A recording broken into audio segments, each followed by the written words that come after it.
Salam damai sejahtera saudara-saudaraku yang terkasih, berjumpa kembali dengan Bible Learning with Father Joseph.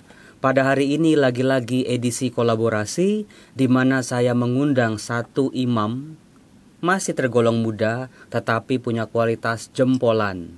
Beliau adalah pastor paroki di sebuah paroki yang cukup besar di Dekanat Bekasi, dengan prestasi-prestasinya yang pelayanannya yang luar biasa, pengalamannya di beberapa paroki juga luar biasa. Maka tanpa berpanjang-panjang lagi, saya langsung saja mengundang Romo Kesaryanto. Ini dia. Selamat sore Romo Kesar, apa kabar? Selamat sore Romo Yosef. Waduh, itu pujiannya luar biasa sekali. Itu bukan untuk saya harusnya. Kayaknya tidak pantas disandingkan dengan Romo Jo itu ya. Romo Kesaryanto, siapa yang tidak kenal beliau di Dekanat Bekasi? Romo, omong-omong, sudah tabisan berapa tahun Romo? Saya 10 tahun tabisan. Tahun ini saya yang ke-10 untuk menjalankan imamat saya. Tanggal berapa itu Romo? Tanggal 18 Agustus kemarin Romo Yosef. Oh, 18 Agustus yang ke-10. Iya. Luar biasa. Betul. 10 tahun tabisan sudah diangkat menjadi pastor kepala di sebuah paroki yang cukup besar. Romo sekarang bertugas di mana, Romo? Saya di Paroki Harapan Indah, Bekasi, Romo Yosef. Harapan Indah Bekasi punya umat berapa banyak? Saya umatnya 9.600 jiwa berdasarkan data biduk saat ini, Romo Yosef. Ya. Paroki-paroki di daerah Bekasi kita semua tahu adalah paroki-paroki yang masih terus berkembang, banyak keluarga-keluarga muda juga masih produktif gitu ya. Maka kita bisa membayangkan bagaimana dinamika kehidupan di paroki itu. Tetapi mungkin Romo Kesar bisa cerita dulu, pasti sebelum di Paroki Harapan Indah, Romo bertugas di mana dulu? Saya itu setelah ditabiskan oleh Bapak Kardinal, saya bertugas di Paroki Tangerang 1 tahun. Lalu kemudian diajak untuk ikut misi domestik di Paroki Bomomani ya, di daerah Papua, tepatnya di Papia. Di Papua Romo bertugas berapa tahun? Saya 3 tahun Romo di Papua, di pedalaman, itu tempat misi kami para Romo-Romo di Kuskupan Agung Jakarta.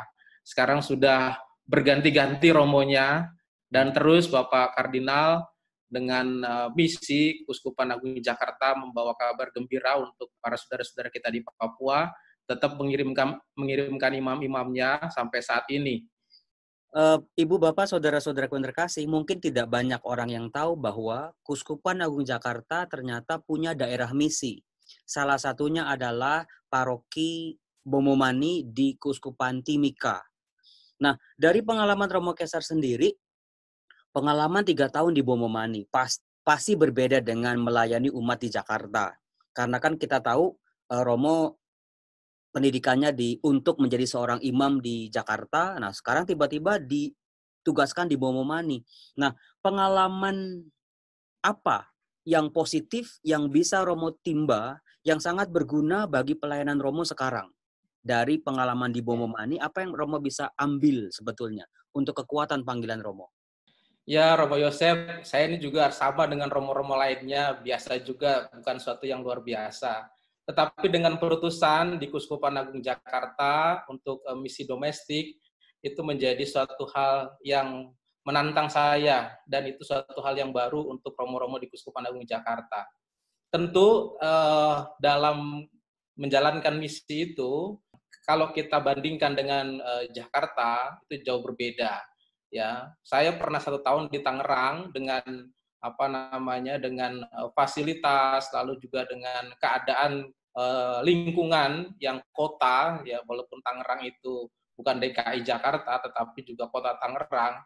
Kita kalau ke depan sudah ada McD, ke depannya lagi sudah ada bakmi, ke samping sana sudah ada Kentucky. Kalau kita lapar tinggal makan, ya. Tetapi ketika saya datang ke Papua, ya, ke Paroki Bomomani, kalau mau lapar ke depan itu ada kebun, samping ada kandang ayam, ke belakang lagi kandang babi. Jadi artinya bahwa di sana itu memang hutan dan kehidupannya ya kehidupan desa. Dan artinya kita menjalankan misi itu dalam bentuk kesederhanaan yang luar biasa. Tantangan pertama adalah yaitu bagaimana kita mencoba menyesuaikan diri beradaptasi untuk situasi yang seperti itu. Dulu mungkin kalau lapar tinggal jalan ke depan untuk membeli sesuatu pasti selesai. Sekarang kita juga harus belajar untuk masak. Dulu ketika jadi imam di Jakarta, cuci baju, gosok, setrika sudah ada karyawan, sekarang ya cuci gosok baju sendiri. Lalu kemudian tantangan umatnya juga sama. Ketika di sana, umat-umat yang ada di sana sebagian besar, kita kalau di Jakarta itu hanya misa dan juga melayani umat dengan berbagai macam konteks Jakarta, artinya konteks keuskupan umat di Jakarta itu dengan rutinitasnya, ya perkawinan dan sebagainya. Di sana itu dari mulai hal-hal yang sangat kecil, yaitu adalah pertama keadaan mereka yang sangat membutuhkan itu misalnya makanan, pendidikan, lalu kemudian juga kesehatan. Kadang-kadang Romo itu harus serba bisa di sana. Sebentar-sebentar orang datang, lalu kemudian ada yang minta tolong, pastor atau pater, tolong saya sakit perut anak saya, bagaimana ini? Kita mau nggak mau sudah mulai terbiasa harus belajar ya, belajar obat. Oh kira-kira obatnya ini. Kalau kita nggak tahu obatnya kasih vitamin saja dan doakan. Jangan nanti tiba-tiba salah obat nanti ya. Lalu kemudian juga Romo juga di sana diajak untuk bisa mengajar. Anak-anak di sana itu gurunya, sekolahnya itu kadang-kadang gurunya ada, sekolahnya atau tempat fasilitasnya kurang, tidak ada. Fasilitasnya ada, gurunya tidak ada. Gurunya ada, fasilitas tidak ada, anak-anaknya kabur. Dan itu sesuatu yang menjadi tantangan. Maka kami di sana juga membuat yang namanya taman belajar. Mulai dari taman belajar menjadi taman kanak-kanak. Ya, taman belajar itu artinya semua anak-anak kita coba ajak untuk sekolah. Jadi untuk belajar membaca, berhitung, menulis. Dan situasi seperti itu kalau dibayangkan dengan bersama frater-frater di sana juga memiliki tantangannya. Kita itu di di STF, lalu kemudian di Kentungan udah belajar tingkatnya itu teologi, filsafat. Lalu sampai ke sana itu mengajarnya A, I, U, E, O. Lalu kemudian kita sampai saya berpikir juga, ini tesis saya waktu saya buat itu susah payah dan mendapatkan nilai susah payah juga. Lalu untuk mau mengajar, ini mengajarnya A, I, U, A, I, U terus. Artinya belajar alfabet untuk anak-anak di sana itu memang sangat sangat menguras waktu. Bayangkan alfabet itu ya, itu ketika diajarkan itu 3 bulan masih belum hafal-hafal juga. Sampai akhirnya saya punya murid itu 60, yang lulus itu cuma 2 bisa belajar, B-A-B-A, B-I-B, babi. Itu udah lulus. Ya. 3 bulan itu ngajar seperti itu. Begitu juga dengan listrik. Ya, kalau soal pendidikan kita mengajar, soal listrik juga mereka di sana tidak ada listrik. Bagaimana juga akhirnya kita mencoba untuk membuat supaya paroki juga bisa punya penerangan, punya listrik supaya bisa menjalankan misinya. Kalau misalnya kita ada misa pasti butuh listrik, ya. Lalu kemudian juga di pastoran butuh listrik dan lain sebagainya. Maka kita membuat PLTA. Dulu sudah pernah dirintis oleh zamannya Romo V, tetapi kemudian tentu saja itu terus berkesinambungan dan harus dijaga. Maka saya juga belajar untuk ngelas. Tahu ngelas ya? Ngelas itu artinya itu motong besi, lalu nyambung besi ya.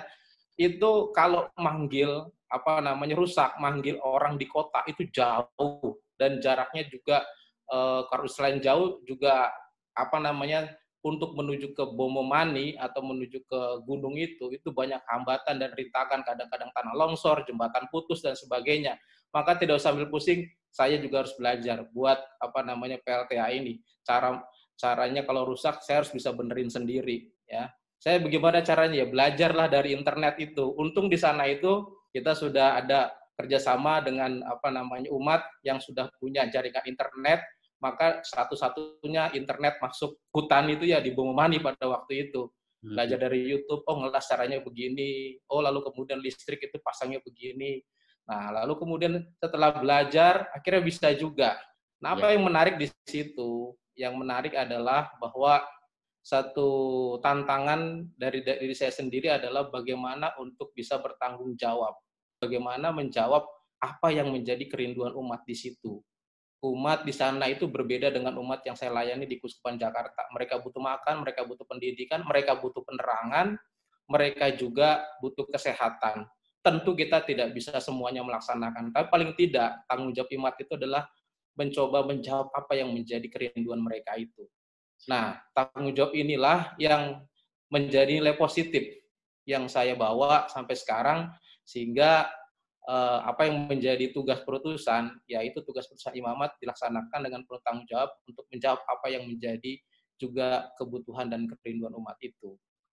Baik Romo Kesar, saudara-saudaraku yang terkasih, luar biasa pengalaman seorang imam yang ditabiskan untuk Kuskupan Agung Jakarta.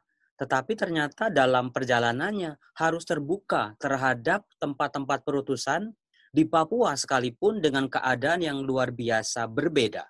Nah, disitulah kita bisa melihat dari pengalaman Romo Kesar, mendidik para imam Jakarta untuk menjadi pribadi yang mandiri, tidak bergantung pada umat 100%, malahan tadi terbalik menyediakan makan, menyediakan obat-obatan, bahkan sampai listrik. Itulah salah satu karya yang bisa dibanggakan di Kuskupan Agung Jakarta ini. Romo Kesar, tadi kan Romo Kesar sudah cerita bagaimana tantangan di Bomomani. Nah sekarang kan Romo Kesar ketika kembali ke Jakarta, diberi tugas menjadi pastor kepala di Harapan Indah, apalagi di tahun 2020, tantangannya ini menjadi luar biasa. Tantangan apa yang sedang Romo gulati dan juga bagaimana usaha seorang Romo Kesar untuk tetap menjadi imam yang bertanggung jawab tadi? Bagaimana memelihara reksa iman, reksa pastoral umat yang Romo layani secara bertanggung jawab? Silakan Romo, cerita. Tantangan ketika kembali lagi ke Jakarta dengan paroki yang berbeda di Bekasi, tentu memiliki konteks yang berbeda. Apalagi di tahun 2020 ini, pada saat ini kita tahu bersama, ya COVID-19 melanda. Tantangan di paroki Harapan Indah, ya di konteksnya dalam di Kota Bekasi ini, pada masa pandemi ini, COVID-19 ini, umat sangat merindukan Ekaristi. Dan tergambar dari situasi umat dalam berbagai macam media yang mereka punya, mereka memposting gambar-gambar gereja di Paroki Harapan Indah, gambar-gambar juga altar dan sebagainya dengan tulisan, ya kapan lagi ke sini ya, dengan emoticon nangis begitu ya, artinya umat sangat merindukan sekali. Nah, bagaimana sekarang kalau Kuskupan Agung Jakarta memberikan juga kesempatan untuk membuka gereja dengan misa offline terbatas dengan protokol kesehatan yang ketat. Maka kami para Romo, ya ada Romo Dipta, Romo Graha di sini dan juga DPH, bagaimana mencoba untuk mempersiapkan dengan semaksimal mungkin sebagai bentuk tanggung jawab tadi, ya karena umat membutuhkan itu dan Kuskupan memberikan lampu hijau. Nah, bagaimana kita para Romo dan DPH ya untuk mampu dengan Dewan Paroki semuanya untuk mampu menjembatani umat ini supaya bisa untuk menjalankan apa yang menjadi kerinduannya dan sesuai dengan apa yang menjadi arahan dari Kuskupan Agung Jakarta. Dan itu prosedurnya memang cukup ketat juga dan tidak mudah juga. Karena yang pertama tanggung jawab moral kami adalah kalau kita asal-asalan, yang salah itu adalah bukan soal kesalahan teknis, tetapi ini adalah keselamatan jiwa orang. Karena orang kalau misalnya kita salah, bukan karena soal teknis yang bisa diperbaiki, tetapi kalau tertular COVID karena kesalahan kita, kelalaian kita, itulah yang menjadi masalah moral. Kita bersalah di situ. Nah, maka itu yang menjadi tantangan tersendiri supaya kita bisa menyiapkan itu sesuai dengan protokol dan kebetulan, untung, puji Tuhan, ya sampai sekarang ini kita masih berjalan terus dalam misa offline dan belum ada umat yang karena di gereja ini kemudian ada kasus-kasus seperti itu. Dan mudah kita berharap tidak ada seperti itu. Karena semua umat juga akhirnya mau menjalankan protokol kesehatan dengan ketat, ya. Lalu kemudian mau juga menjalankan apa yang sudah ditulis sehingga tidak terjadi hal-hal yang tidak diinginkan, kerumunan ataupun juga orang yang menolak dari protokol itu. Memang ada satu dan dua ya, kenapa harus pakai termogan, kenapa harus cuci tangan dulu ya. Kadang-kadang di mall cuma termogan saja, nggak perlu cuci tangan. Nah, hal seperti itu menjadi tantangan-tantangan tersendiri untuk kita komunikasikan. Dan syukurlah sampai sekarang ini berjalan dengan baik. Bagaimana dengan para lansia di Paroki Romo? Kan karena para lansia di atas 60 tahun itu kan belum diizinkan untuk ke gereja. Padahal kita tahu mereka sangat rindu untuk menerima komuni. Nah, untuk bisa memberikan mereka komuni, pasti banyak tantangannya, banyak hambatannya, banyak pro dan kontranya pasti. Nah, bagaimana seorang romocaster dengan tanggung jawabnya tadi mengadakan sebuah edukasi liturgi atau edukasi katekese iman supaya umat betul-betul menjalankan protokol dengan baik, entah protokol COVID maupun bagaimana cara menerimakan komuni kudus kepada para lansia ini. Bisa di-sharingkan, Romo? Keuskupan Agung Jakarta setelah membuka misa offline secara terbatas dengan protokol yang ketat, sekarang ini memberikan satu kebijakan baru yang saya nilai ini adalah sebuah kemurahan bagi saudara-saudara kita semua yang ada di Keuskupan Agung Jakarta ini, yaitu para umat semua. Karena apa? Ketika misa dengan protokol yang ketat dan juga terbatas, kita tuh punya kapasitas gereja 100%, kalau pemerintah 50%, kita itu baru 20%. Jadi sangat-sangat terbatas.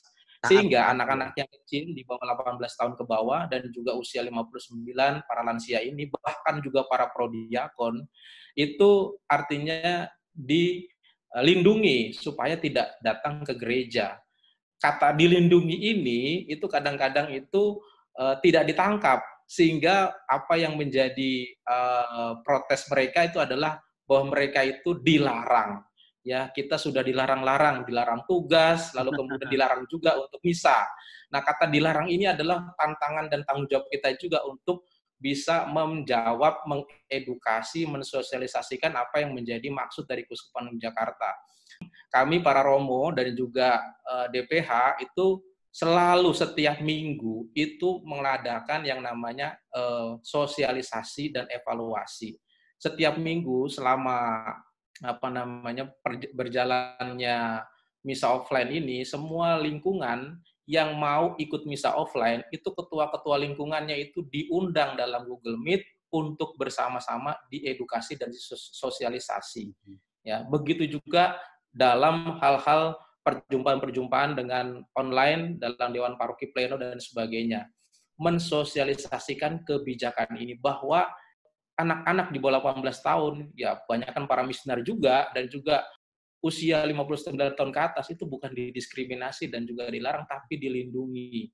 Nah, sekarang pertanyaannya, kalau mereka dilindungi, bagaimana dengan kebutuhan rohani mereka dengan komuni kudus itu? Nah, itulah yang menjadi sekarang ini berkat yang luar biasa untuk mereka dari kebijakan Keuskupan Agung Jakarta dengan memberikan yang namanya kebijakan untuk mengambil komuni atau sakramen Maha Kudus ke rumah masing-masing. Tantangan ini juga tidak mudah untuk mensosialisasikannya, ya.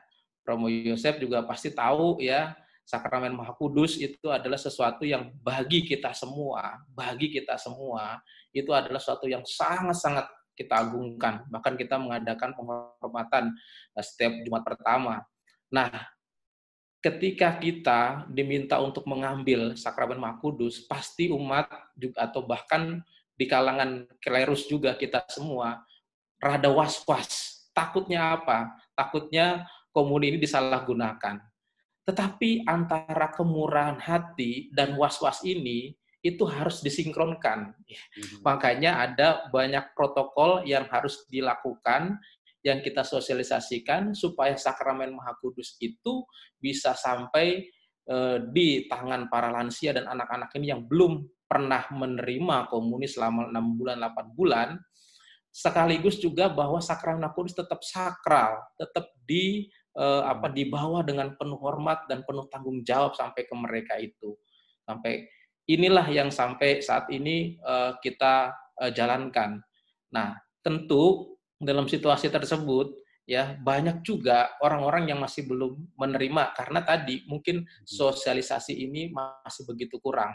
Tetapi kami setiap minggu itu ya itu kalau umat yang akan ada PPK menjadi PPK itu pelayan komuni ya, pelayan pembawa komuni untuk ke rumah, kita kumpulkan dalam Google Meet ini, lalu kita sosialisasikan caranya bagaimana, cara doanya seperti apa. Terus kita lakukan seperti itu, bahkan ke seluruh umat. Nah, tetapi memang konteks di Bekasi ini ya itu macam-macam. Nah, untuk tipe-tipe orang yang seperti ini, untuk kita sosialisasikan dari hari ke hari, waktu ke waktu, itu sedikit demi sedikit terbuka. Waktu pembukaan pertama sedikit sekali orang yang mau melakukan itu, merasa tidak pantas dan takut. Tetapi lalu kemudian setelah disosialisasikan caranya, lalu kemudian dikomunikasikan juga kenapa saudara-saudari juga bisa layak dan pantas karena membawa berkat untuk saudara-saudari di rumahnya yang belum pernah menerima komuni, terutama lansia dan juga anak-anak itu, dan itu menjadi tanggung jawab saudara untuk datang membawa berkat itu, membawa Tuhan sendiri untuk disambut oleh keluarga saudara-saudari.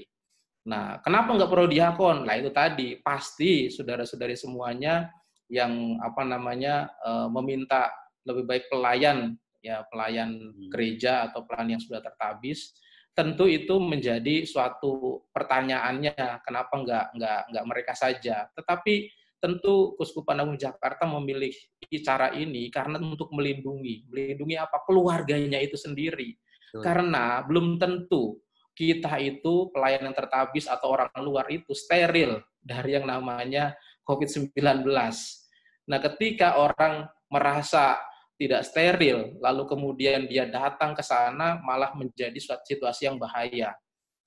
Baik Romo Kesar, luar biasa saudara-saudaraku yang terkasih, ternyata memang prosedur dari kebijakan yang diambil oleh Keuskupan Agung Jakarta ini tidak mudah ketika diterapkan, tetapi tidak mudah bukan berarti kita lepas tangan atau meninggalkan itu, membiarkan umat dalam kerinduan kekeringan rohani. Nah, cara yang diambil oleh Romo Kesar adalah bagaimana mempersiapkan umat. Itu kuncinya pasti. Katekese yang terus berkelanjutan, umat disadarkan, diberi contoh, bagaimana cara memberi yang baik, bagaimana persiapan yang baik. Nah, saudara-saudara yang terkasih, kebetulan di parokinya Romo Kesar ini sudah membuat sebuah video katekese tentang pelayan pembagi komuni. Nanti kita simak di bagian akhir. Terima kasih Romo Kesar untuk waktunya hari ini. Semoga semuanya berjalan lancar, Romo Kesar sehat terus. Salam untuk Romo Dipta dan juga Romo Graha di sana. Mereka itu murid-murid saya, sekarang udah jadi pastor. Luar biasa. Luar biasa memang. Tolong titip mereka ya.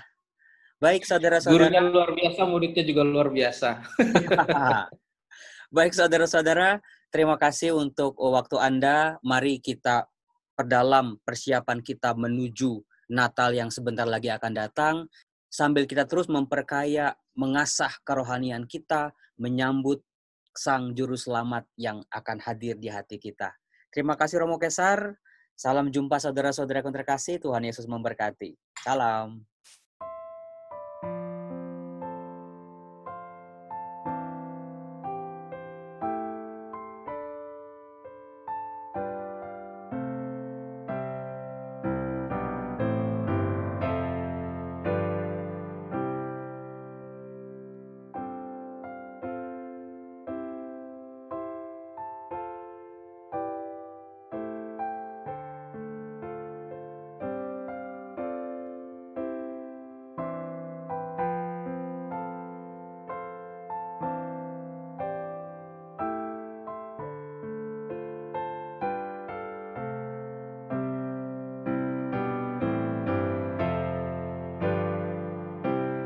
Mari kita awali ibadah kita pada sore hari ini dengan memperkuatkan Kristus dalam nama Bapa dan Putra dan Roh Kudus. Amin.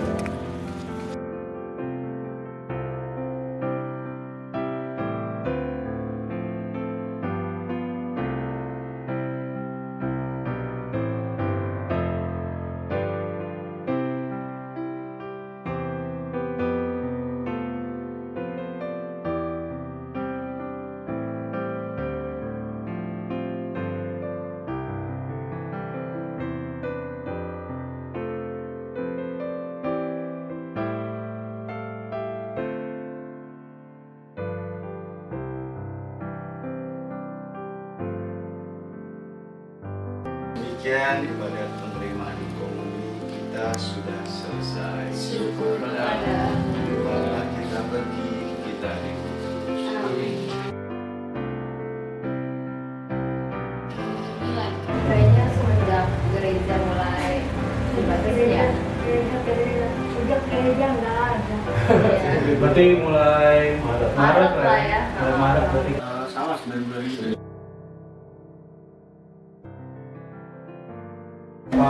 Sekarang kena. Awalnya sih kayak sedih sih, kayak maksudnya kayak udah lama banget kan nggak terima pasti gitu kan. Terus sekarang terima ya sedih bercampur gembira lah bisa menerima tubuh dan darah Kristus lagi. Kalau saya juga rindu, pastinya rindu kan, karena ya rasanya berbeda banget lah kalau misalkan harus bisa ketemu dan nyambut langsung secara langsung di kudus tersebut.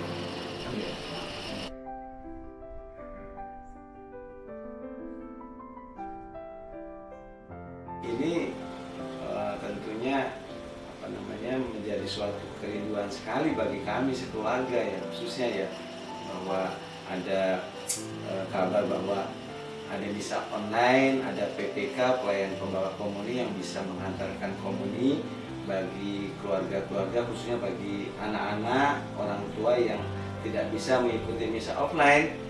Ini merupakan kabar yang sangat membahagiakan buat mereka dan kami semua.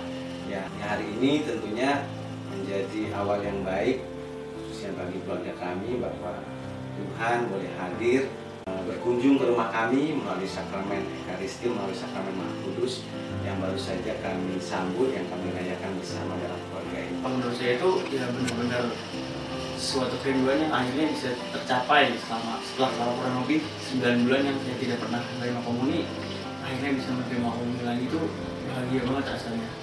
Puji Tuhan banget, mereka juga akhirnya kerinduan mereka itu akhirnya bisa terobati.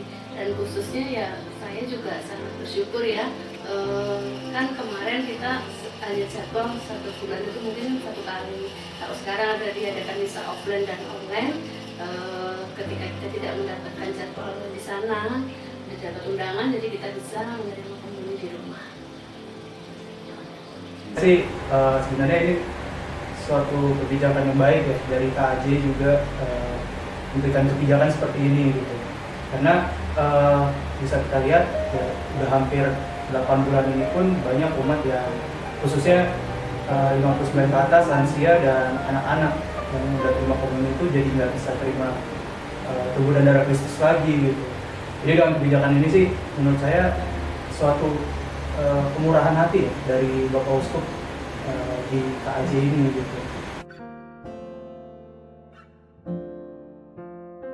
Tugas mulia dan suci membawa sakramen Maha Kudus. Nah tentunya menjadi tantangan tersendiri buat saya ya. Saya harus mempersiapkan secara mental, secara rohani, secara batin, karena kita tahu bahwa sakramen Maha Kudus adalah sesuatu yang memiliki nilai yang sangat-sangat religius ya. Tentunya kita perlu penghormatan yang sangat tinggi untuk sakramen Maha Kudus. Tapi saya percaya bahwa hari ini ketika menjalankan tugas seorang PPK pelayan pembawa komuni, saya sungguh-sungguh diberikan kekuatan oleh Roh Kudus. Saya yang tadinya merasa tidak layak dan pantas, saya percaya sakramen Maha Kudus lah yang membuat saya layak dan pantas, sehingga sakramen ini boleh saya bawa pulang, saya bagikan dengan keluarga saya, kepada istri dan anak-anak. Ya semoga pengalaman ini menjadi pengalaman iman yang baik juga untuk Bapak Ibu yang menjadi seorang PPK.